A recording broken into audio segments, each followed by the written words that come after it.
I think this is where the PPE program can help students understand this better. Sometimes some things are lost in translation.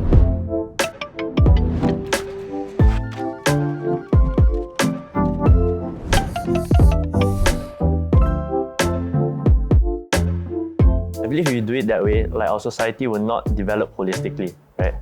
If we just give scholarships to math, science, and just the STEM subjects, all you have is maybe engineers, mathematicians, but society doesn't need all mathematicians. It needs like different aspects to build it.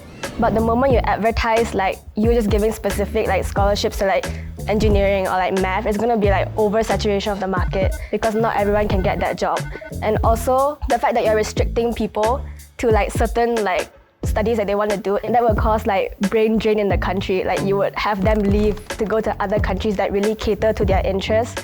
So in that sense, you don't really get the economic value that you wanted to have. I think if it was just left to certain government direction, the government is going to focus on STEM because that's what governments feel there's a lack of.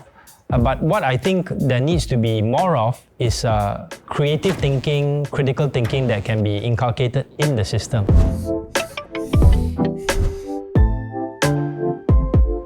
So if we implement a blanket of need-based in every university, be it public or private, of course the access to education would be fairly for everyone else already, but there is a need to look into what type of courses are suitable for what type of people.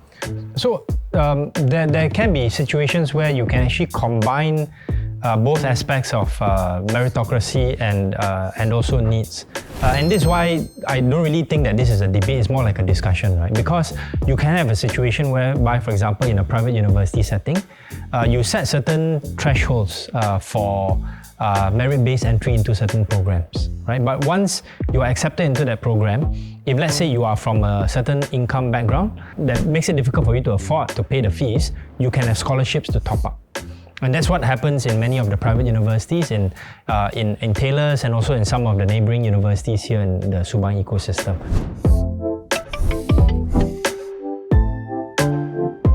We need a balanced ecosystem, but at the same time, the government can come up with some educational grant for people.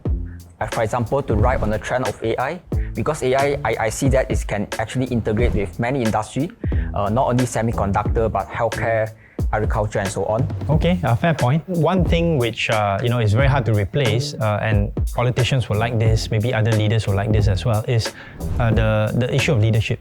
Right? Leadership, whether it's in the corporate sector, whether it's in the university, whether it's in government, you can't really replace that with AI. But what you can do is you can equip these leaders with different skill sets and different tools.